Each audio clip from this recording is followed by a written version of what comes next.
बिस्मिल्लाहिर्रहमानिर्रहीम। अस्सलाम वालेकुम बच्चों, उम्मीद करती हूँ आप सब खैरियत से होंगे और आपने पिछला अपना सारा काम मुकम्मल कर लिया होगा। ना सिर्फ मुकम्मल किया है बल्कि साथ में याद भी कर रहे होंगे।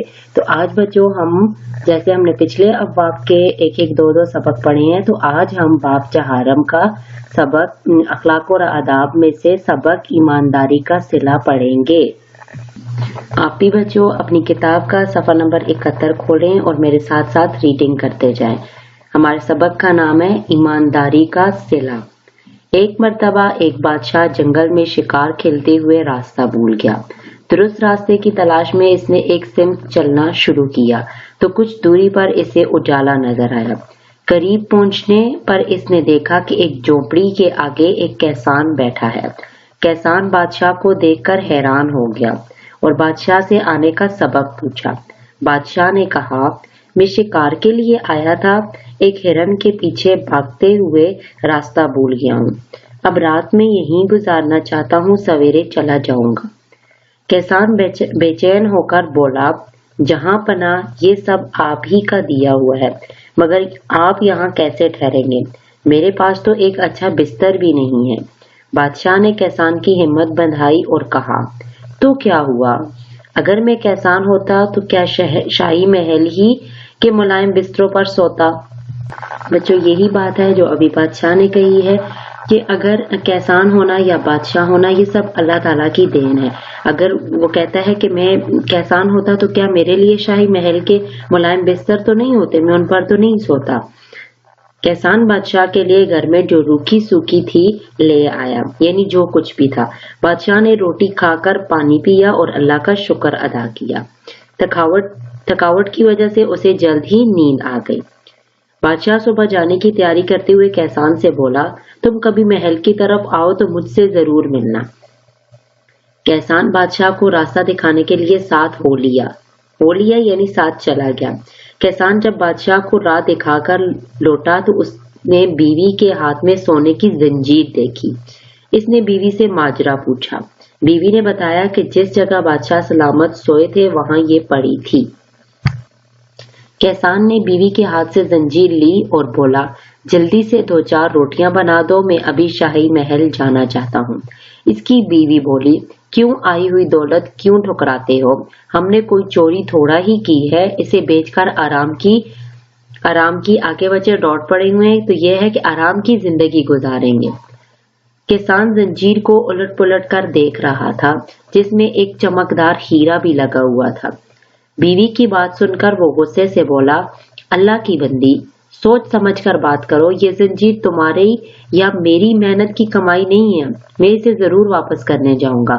अब मजीद कुछ बोलने की जरूरत नहीं, चुपचाप रोटियां बना दो। किसान इसी दिन शाम तक शाही महल पहुंच गया।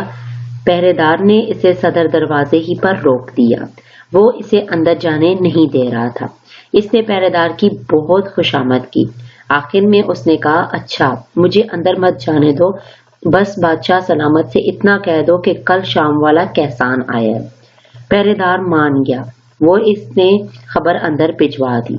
बादशाह ने फौरन ही किसान को अंदर बुलवा लिया। किसान ने बादशाह को सलाम किया और सोने की जंजीर बादशाह के सामने रख दी। बादशाह खुश होकर किसान से बोला, मैं तुम्हारी ईमानदारी से बहुत खुश हूँ। ये जंजीर मैंने जानबूझकर तुम्हारी झोंपड़ी में छोड़ी थी। किसान हैरानी से बोला, क्या मतलब हुजूर? जानबूझकर? हाँ, मैं तुम्हारी ईमानदारी का इम्तिहान लेना चाहता था। तुम कामयाब हो गए, इसलिए इनाम के मुस्तहिक हो। देखो, ऐसा है कि शाही महल में एक खजांची की जरूरत है। मैं तुम्हें इस ओहदे पर रखना चाहता हूँ, क्या तुम्हें मंजूर है? खजांची बच्चों जिसके पास मालो दौलत रखवाते हैं और बादशाह के यानी दरबार में वो मालो दौलत सब कुछ रुपया पैसा उसके पास है होगा। हजूर का गुलाम हूँ, जो हुक्म दें। वैसे जहाँ पना मैं इस ओहदे के लायक नहीं हूँ, फिर भी आप जो कहेंगे मैं तामील करूंगा, यानी आपकी बात मानूंगा।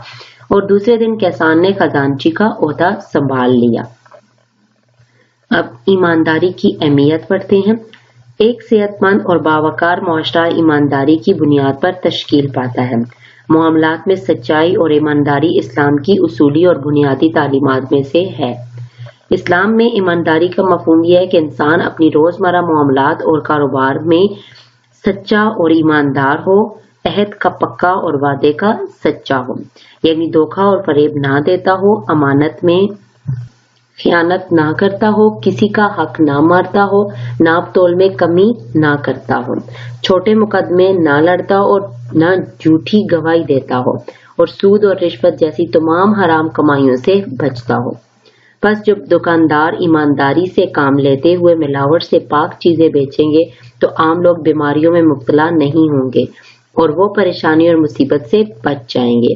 اسی طرح عیبدار چیز کا عیب بتا کر فروخت کریں گے تو معاشرے سے بے اعتمادی کی فضا ختم ہوگی اور بھائی چارہ قائم ہوگا۔ محکموں اور اداروں کے لوگ اپنے اپنے کام ایمانداری سے کریں گے اور رشوت نہ لیں تو ہر کسی کے کام بغیر پریشانی کے حل ہو جائیں گے۔ اسی طرح ایک پرامن اور پرسکون معاشرہ قائم ہوگا جہاں سب لوگ ایک دوسرے سے خوش ہوں گے۔ اب بچوں ساتھ میں ایک باکس دیا ہے جس میں پیارے نبی صلی اللہ علیہ وآلہ وسلم کے ارشادات ہے، تو چلیں آئیں انہیں پڑھتے ہیں۔ پہلا ہے، جس میں امانت کا وصف نہیں اس میں ایمان بھی نہیں، اور جس کو اپنے عہد اور وعدے کا پاس نہیں اس کا دین میں کچھ حصہ نہیں۔ نمبر 2، جو دھوکے بازی کرے وہ ہم میں سے نہیں ہے۔ نمبر 3، اللہ کی لعنت ہو سود کے لینے والے پر اور دینے والے پر، اس کے گواہوں پر اور سودی اور دستاویز لکھنے والے پر، اللہ کی لعنت رشوت دینے والے پر اور رشوت لینے والے پر۔ یہی بات بچوں کہ جو کام ناجائز طریقے سے کیا جائے وہ حرام قرار دیا گیا اور اللہ تعالیٰ پر اس کی لعنت ہے۔ اسوہ حسنہ کے نمونے۔ پیارے نبی صلی اللہ علیہ وسلم نے ایک مرتبہ مدینے کے بازار میں ایک شخص کو دیکھا کہ بیچنے کے لیے اس نے غلے کا ڈھیر لگا رکھا ہے لیکن اوپر سوکھا گلا ڈال رکھا ہے اور اندر کچھ تری ہے۔ اس پر آپ نے ارشاد فرمایا، ایسے دھوکے باز ہماری جماعت سے خارج ہیں۔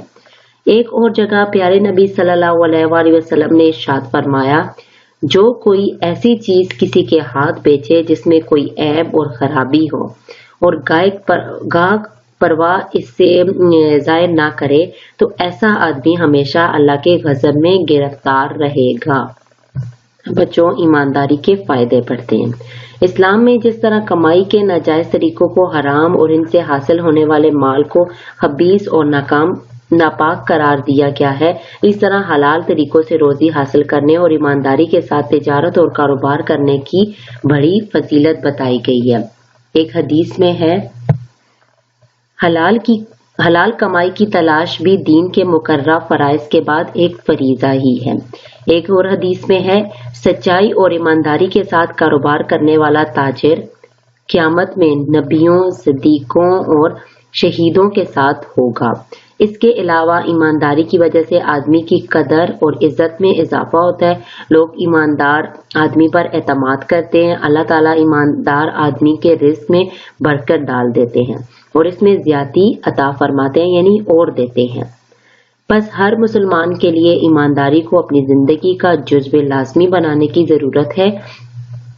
ہر شخص، چاہے وہ حاکم ہو یا محکوم، استاد ہو یا طالب علم، دکاندار ہو یا گاہک، افسر ہو یا ماتحت، غرض زندگی کے ہر شعبے میں ایمانداری کے وصف کو پیدا کرنے کی ضرورت ہے۔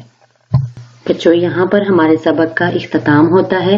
امید کرتی ہوں آپ کو سمجھ آ گئی ہوگی۔ اب آپ نے ایک دفعہ پھر اس سبق کی ریڈنگ کرنی ہے تاکہ جب ہم اس کی مشق کریں تو آپ کو اچھے طریقے سے سبق کلیئر ہو۔ اللہ حافظ بچوں، دوسری ویڈیو میں انشاءاللہ دوبارہ ملتے ہیں۔